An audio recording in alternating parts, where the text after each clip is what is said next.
Welcome to Roxy's Pinoy Stories. Paano kung ang bakasyong dapat ay takasan mo mula sa nakakasakal mong buhay ay siyang maging daan para mahulog ka sa taong mas mataas ang agwat sa'yo? Paano kung ang mas matimbang ay ang pagnanasa na mapansin ka ng ate ng matalik mong kaibigan? Magandang araw sa'yo, Miss Roxy. Ako nga pala si Marty, 23 anyos, at ito ang aking confession tungkol sa isang bakasyong nagpabago sa buhay ko. Nagsimula ang lahat nung inimbita ko ng aking matalik na barkadang si Jojo na magbakasyon ng isang buwan sa kanilang ancestral house sa probinsya. Malapit sa dagat ang lugar nila. Payak ang buhay at tamang-tama para sa akin dahil gusto ko ring makahinga mula sa Maynila. Pagkarating namin sa kanilang lumang bahay, doon ko unang nakilala ang nakatatandang kapatid ni Jojo na si Ate Jamie. 32 anyos na siya. Wala pa ring asawa dahil siya ang nag-aalaga sa kanilang sakiting lola doon sa probinsya. Ate Jamie, si Marty nga pala. Matalik kong kaibigan sa Maynila. Dito muna siya sa atin magbabakasyon.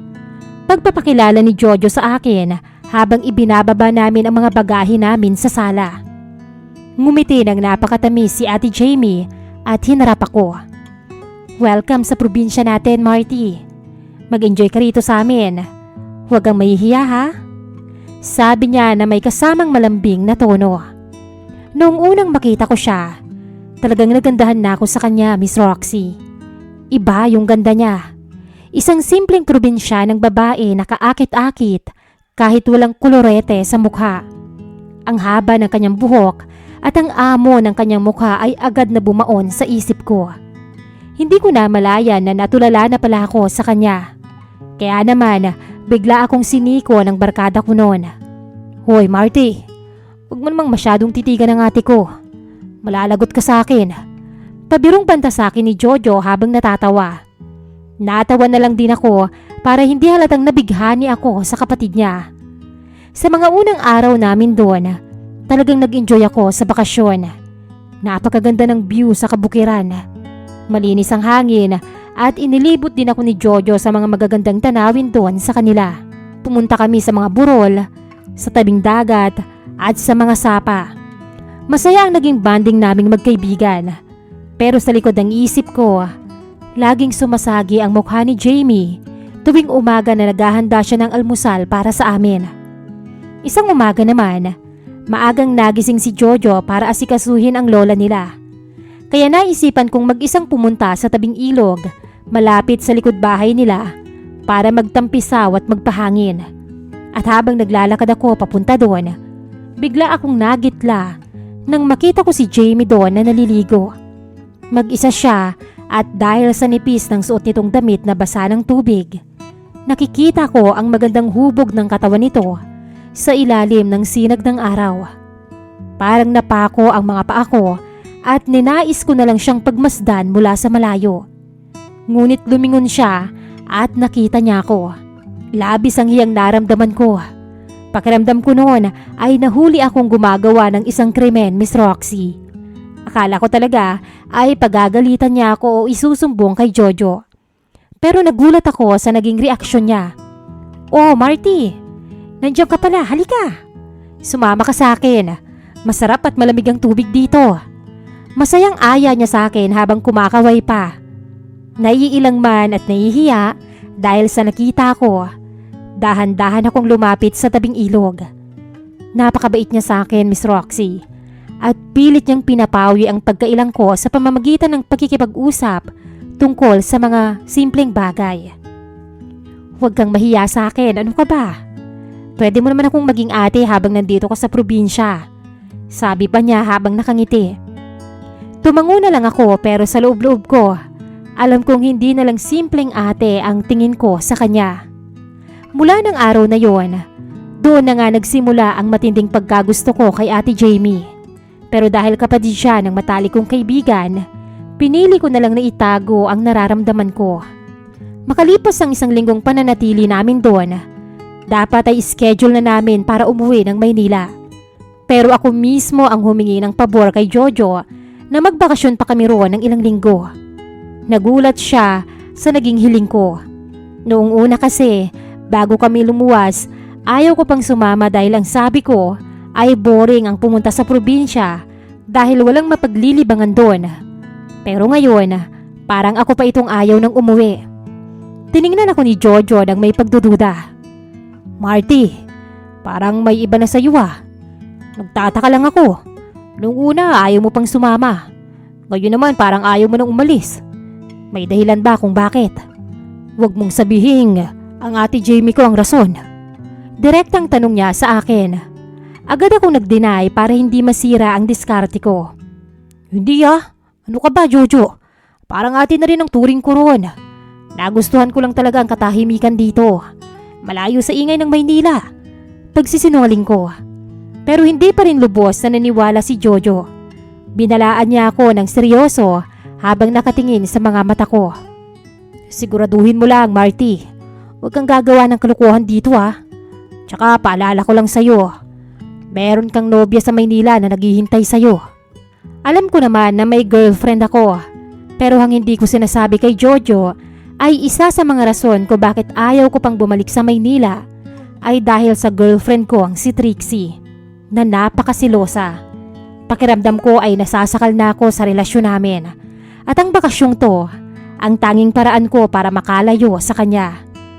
Habang naroon ako sa bakasyon, walang tigil sa pagtawag sa akin si Trixie. Gusto niya lagi ako nag-a-update sa bawat galaw ko, kung nasaan ako at kung sino ang mga kasama ko. Pero dahil wala na akong ganang sumagot at pakiramdam ko ay naiirita lang ako sa bawat tunog ng cellphone ko, pinapatayan ko na lang siya ng tawag. Mas pinipili kong i-off ang buhay ko sa Maynila dahil mas gusto kong ilaan ang oras ko sa pagtulong kay Ate Jamie sa bukirin at sa mga gawaing bahay. Sa bawat oras, Miss Roxy, na magkasama kami ni Ate Jamie, mas lalong lumalalim ang nararamdaman ko para sa kanya. Ang bawat dikit ng balat niya at ang mabangong amoy ng kanyang buhok sa tuwing lumalapit siya sa akin ay nagbibigay ng kakaibang kaba na hindi ko kailanman naramdaman sa nobya ko. Nagkakasala na ako sa isip ko noon, Miss Roxy, dahil habang iniisip ng kaibigan ko na nag-e-enjoy lang ako sa probinsya, ang totoo ay unti-unti nang nahuhulog ang loob ko sa sarili niyang kapatid. Isang hapon, habang nagtatanim kami ng mga gulay sa bukirin sa likod ng kanilang bahay, nagkaroon kami ng isang masayang pag-uusap. Pinapanood ko ang bawat galaw niya kahit pawisan at may konting dumi sa mukha niya dahil sa pagsasaka. Hindi pa rin nababawasan ang angking kagandahan niya. Ate Jamie, bakit nga pala hindi ka lumuwas ng Maynila? Mas malaki ang ospital doon. Baka mas maayos pang maipagamot si Lola sa syudad. Tsaka doon ko na rin tumira. Pag-uusisa ako habang naguhukay ng lupa. Tabang ngiti siya. Isang ngiti na may kasamang bahagyang lungkot. Naku Marty, buhay ko na to. Dito na ako lumaki sa probinsya at mas gusto ko na ang katahimikan dito. Pakiramdam ko, hindi ako nababagay sa magulo at maingay na syudad. Mas gusto ko ang amoy ng lupa at sariwang hangin. Natawa ako sa sagot niya at hindi ko na napigilan ang sarili kong humirit. Anong hindi nababagay? Sa ganda mong yan, Ate Jamie. Mas maganda ka pa kaysa sa ibang babaeng taga-syudad na nakikita ko ron. Sigurado akong pagtitinginan ka kapag naglakad ka sa Maynila. Dahil sa sinabi ko, bigla akong hinampas ni Jamie sa balikat gamit ang suot niyang guwantes. Namula ang kanyang mga pisngi at halatang nahiya sa biro ko. Bulero? Kung sino-sino sigurong babae ang binobola mo sa Maynila gamit ang mga linyang yan, no? Sabi niya habang tumatawa. Hindi nagtagal ay naging mas malapit pa kaming dalawa. At tila ba pumanig sa akin ang pagkakataon nang isang umaga ay magpaalam si Jojo. May kailangan daw siyang asikasuhin pabalik sa syudad, kaya naiwan ako sa probinsya ng ilang araw para magbantay sa bahay at tumulong kay Jamie sa pag-aalaga kay Lola. Nang makaalis si Jojo, hindi ko mapigilang matuwa sa loob ko. Wala na ang mahigpit na bantay ng ate niya. Pakiramdam ko ay malaya na akong magagawa ang magpapansin kay Jamie nang walang matang nakabantay sa bawat galaw ko. Subalit hindi naging madali ang lahat. Isang hapon, Miss Roxy, habang nagpapahinga ako sa may balkonahe, may isang lalaking medyo may katandaan na ang pumasok sa tarangkahan. Nakasuot ito ng purmal at may dalang isang punpon ng mga sariwang bulaklak. Mukha siyang may katayuan sa buhay, pero agad akong nakaramdam ng inis sa presensya niya. Tumingin siya sa akin ng may pagtataka. Sabihin mo nga sa akin kung nasaan si Jamie. Nandyan ba siya sa loob? Tanong ng matanda. Bago pa man ako makasagot, lumabas na si Jamie mula sa kanyang kwarto. Bakas sa mukha niya ang gulat nang makita ang lalaki. Doon ko nalaman na ang lalaking to ay si Mang Dencio, isang opisyal sa munisipyo na matagal na palang may lihim na pagtingin sa dalaga. Mang Dencio, napadpad po kayo rito. Pilit ang ngiting bati ni Ate Jamie. Nandito ako para kamustahin ka, Jamie. Nakangiting sagot nito. Habang nag-uusap sila, nanatili ako sa tabi at tahimik na nagmamasid. Napansin ko agad na hindi komportable si Ate Jamie sa mga ikinikilos at sinasabi ng matanda. Panay ang hawak nito sa braso niya at kung magsalita ay tila ba may-ari sa dalaga. Nang sa wakas ay umalis na si Mang Dencio, agad kong nilapitan si ate. Ate Jamie, matagal na ba yung nandiligaw sa'yo? Parang ang tindi ng porma. May halong asim sa boses na tanong ko. Bumuntong hininga si Jamie at ibinaba ang bulaklak sa lamesa. Oo Marty, dati pa yan si Mang Dencio. Pabalik-balik na rito sa bahay at naghahatid ng kung ano-ano. Pero hindi ko naman siya sinasagot dahil hindi ko naman siya mahal. Kaya lang, mahirap ding basta nalang bastusin dahil opisyal siya dito. Nang dahil sa pag-amin na to ni Jamie, nakaramdam ako ng matinding selos. Kahit alam kong wala akong karapatan, hindi ko matanggap na may ibang lalaking umaaligid sa kanya, lalo na ang matandang yun. Natakot kasi ako na baka sa huli ay makuha siya nito dahil sa yaman at kapangyarihan nito sa munisipyo. Doon ko napagtanto na kailangan ko nang gumawa ng paraan. Nais ko nang umamin sa kanya bago pa ako maunahan ng iba. Ngunit sa gitna ng desisyon ko, bigla kong naalala ang nobya ko sa Maynila, si Trixie. Hindi ko pwedeng basta nalang landiin si Jamie habang nakatali pa ako sa iba. Kaya naman binuo ko ang desisyon ko na tawagan si Trixie upang makipaghiwalay ng tuluyan para maging malinis ang intensyon ko kay ate. Kinuha ko ang cellphone ko para tawagan siya. Pero bago pa man mapindot ang pangalan niya, nakatanggap ako ng mensahe mula sa isang malapit na kaibigan ko sa Maynila. Nagulat ako sa nakasulat. Inamin ng kaibigan ko na nakita niya si Trixie kagabi sa isang bar at ang mas matindi, kasama niya si Jojo. Sabi ng kaibigan ko, masyadong malapit ang dalawa at mukhang may iba nang nangyayari sa likod ko. Sa isip ko, kaya pala nagmamadaling lumawas si Jojo. Doon na hindi ko alam ang dapat kong maramdaman. Normal sana ang magalit at magwala kapag nalamang ipinagpalit siya ng girlfriend sa sarili niyang barkada. Pero sa sitwasyon ko, Miss Hart, imbis na magalit ay mas natawa pa ako. Pakiramdam ko ay nabunutan ako ng napakalaking tinik sa dibdib. Ngayon, wala na akong utang na loob kay Jojo at wala na rin akong kasalanan kay Trixie. Sa mga sumunod na gabi, naghanda ako ng husto. Alam kong ito na ang tamang panahon habang wala pa si Jojo at tulog na si Lola. Nilapitan ko si Jamie habang nag-aayos siya ng mga kagamitan sa kusina. Umira lang kaba sa dibdib ko, pero mas lumakas ang loob ko ngayon.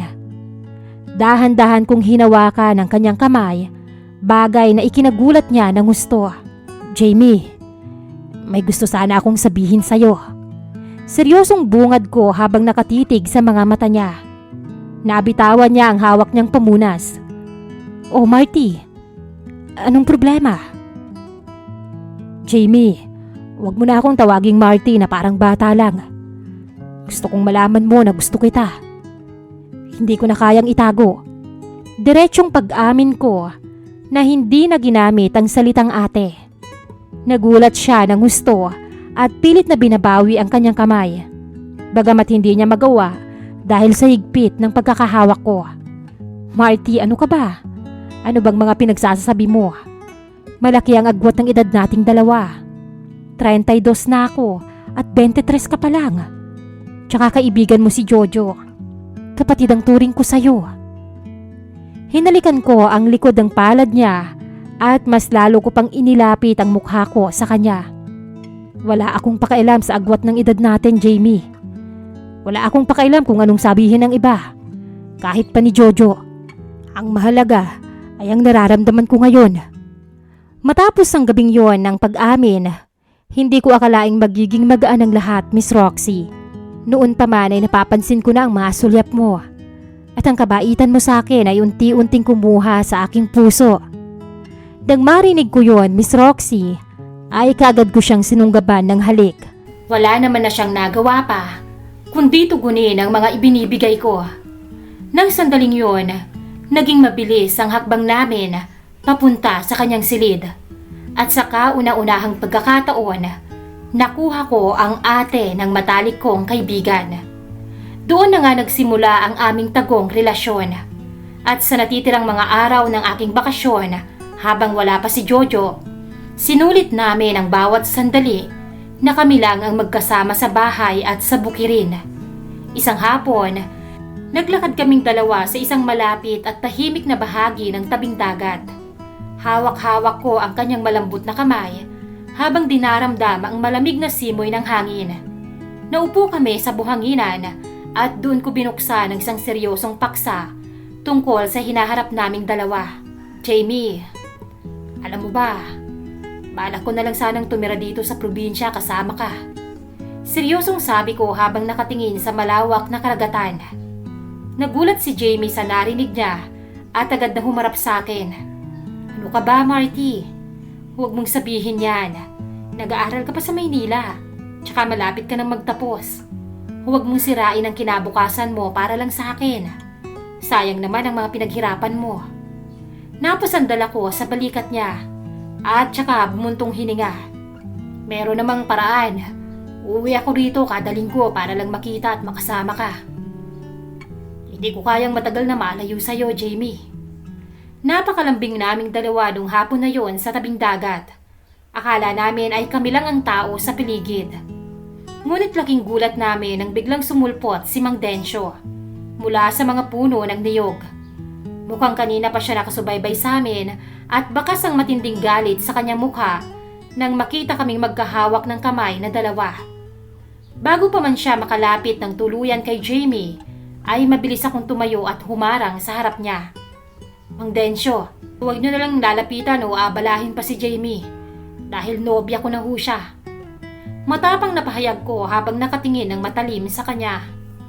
Nagalit ang matanda at namula ang mukha niya sa pagkapahiya at inis. Tumingin siya kay Jamie na tila humihingi ng tulong o paglilinaw. Jamie, totoo ba ang sinasabi ng batang to? Ipinagpalit mo ako sa isang dayo lang? Tumingin ng diretsyo si Jamie sa kanya. Totoo ho ang sinasabi ni Marty, Mang Densyo. At pakiusap po. Tigilan nyo na ang pagpunta sa bahay dahil una pa lang, sinabi ko naman na ho sa inyo na hindi ko ho kayo gusto. Wala nang nagawa ang matanda kundi ang tumalikod at umalis na may mabigat na hakbang. Nagpatuloy ang aming lihim na relasyon. Sa tuwing natutulog na si Lola at madilim na ang buong paligid, nagkakaroon kami ng pagkakataon na magsama sa loob ng silid at iparamdam ang pagkagusto sa isa't isa. Doon ko natikman ang langit sa piling ni Ate Jamie. Sa mga sandaling magkayakap kami sa ilalim ng kumot, ramdam ko ang init ng kanyang katawan at ang tamis ng bawat halik na ipinagkakaloob niya sa akin. Sa kabila ng aming masayang pagmamahal, hindi pa rin tuluyang lumalamig ang nakaraan, Miss Roxy. Isang gabi, habang naliligo ako sa banyo, nag-vibrate ang cellphone ko sa ibabaw ng lamesa sa sala. Si Trixie ang tumatawag. Dahil matagal kong hindi sinasagot, panay ang pasok ng mga notification sa screen ko. Hindi ko naman inaasahan na si Jamie pala ang makakasagot ng tawag na yon dahil sa pag-aakalang emergency mula kay Jojo. Nang lumabas ako ng banyo, nakita ko siya na nakatayo, hawak ang cellphone ko at may luha sa mga mata. Doon kami nagkaroon ng matinding alitan. Marty, sino si Trixie? Tsaka bakit kanyang tinatawag na nobyo niya? Wala akong alam na may girlfriend ka pala sa Maynila. Nagsinungaling ka sa akin. Ginawa mo akong tanga. Umiiyak na sumbat niya sa akin. Mabilis akong lumapit sa kanya at hinawakan ko ang kanyang magkabilang balikat para magpaliwanag. Jamie, pakinggan mo muna ako. Wala na kami ni Trixie. Totoong nobya ko siya bago ko pumunta rito. Pero nalaman ko kamakailan lang mula sa isang kaibigan na niluloko niya ako. At ang mas masakit, kasama niya si Jojo sa bar. May nangyayari sa kanila sa likod ko. Sa kabila ng aking mahabang paliwanag, nasaktan pa rin ang gusto si Jamie. Umiiling siya habang umaagos sa mga luha. Kahit na, Marty. Pakiramdam ko ginawa mo lang akong pamalit sa kanya dahil niloko ka ng dati mong nobya. Ginamit mo lang ako para makaganti o makalimot sa sakit. Pilit kong hinawakan ang kanyang mga kamay. Hindi yan totoo, Jamie. Humihingi ako ng tawad kung hindi ko agad sinabi sa'yo. Matagal nang walang buhay ang relasyon namin ni Trixie bago pa man ako mapadpad sa probinsyang to. Kaya nga ako tumakas dito para makahinga. At nang makilala kita, yun ang pinakamagandang nangyari sa pagbabakasyon ko dito. Mahabang paliwanag ko sa kanya. Naniwala naman siya sa mga paliwanag ko, kaya natapos ang usapin na yon. Mahigpit ko siyang niyakap. Anong mangyayari sa atin pagbalik mo ng Maynila? Tumahimik ako sandali. Huwag na muna nating isipin yun. Pero alam naming pareho na darating din kami sa puntong yon. Pagkalipas ng ilang araw, tuluyan nang bumalik si Jojo mula sa syudad. Bitbit niya ang mabigat na balita. Pero bago pa man siya makapagsalita tungkol sa kanila ni Trixie, nalaman niya na ang tungkol sa aming relasyon ni Jamie. Nagalit ng husto si Jojo at sinugod niya ako sa sala at hinawakan ako sa kwelyo ng damit ko. Marty, anong kalukuhan to? Bakit mo pinatulan ang ate ko? Patalik kitang kaibigan. Dinala kita rito bilang panauhin. Sigaw niya sa mukha ko. Hindi ako nagpatinag. Tinanggal ko ang kamay niya sa kwelyo ko at tiningnan siya ng diretsyo. Huwag mo kong masumbatan tungkol sa kataksilan, Jojo. Alam ko na ang ginawa niyo ni Trixie sa Maynila. Nalaman ko na magkasama kayo sa bar habang iniisip mo na wala akong alam. Sinira mo ang pagkakaibigan natin nung pumasok ka sa relasyon ng may relasyon. Natigilan si Jojo. Hindi siya nakapagsalita dahil alam niyang huli siya sa kanyang sariling kasalanan. Simula nung araw na yon, nagkaroon ng malaking pader sa pagitan naming dalawa. Dumating rin ang araw ng pag-uwi namin. Maaga pa lang ay gising na ako pero mabigat na agad ang pakiramdam ko. Tahimik lang akong nag-aayos ng gamit habang naririnig ko si Jojo sa labas na inaayos ang sasakyan. Pero ang mas mabigat para sa akin ay si Jamie. Hindi siya masyadong nagsasalita buong umaga. Tahimik lang siyang naghahanda ng pagkain sa kusina. Parang pareho naming iniiwasang pag-usapan yung pag-alis ko. Pagkatapos naming kumain, lumabas muna si Jojo para bumili sa tindahan. Naiwan kaming dalawa ni Jamie. Hanggang sa ako na mismo ang lumapit sa kanya. Jamie, hindi siya agad tumingin. Babalik ako. Napangiti siya ng mahina, pero halatang pinipigilan niya ang mga luha. Hindi mo kailangang sabihin yon, dahil hindi pa sigurado. Hinawakan ko ang baba niya para mapatingin siya sa akin. Sigurado ako. Paano kung magkaroon ka ng iba sa Maynila? Bigla siyang yumakap sa akin ng mahigpit. Parang ayaw na niya akong bitawan. Mamimiss kita, Marty. Bulong niya. Mamimiss rin kita. Ilang segundo kaming magkayakap bago siya bahagyang lumayo. Tingnan mo nga ang itsura ko. Natatawa niyang sabi habang pinupunasan ang mga luha niya. Mukha tuloy akong iniwanan. Ngumiti ako tsaka hinalikan siya ng dahan-dahan. Yung tipong ayaw ko nang matapos Pero kailangan. Makalipas ang ilang minuto, kaya mabilis kaming naglayo.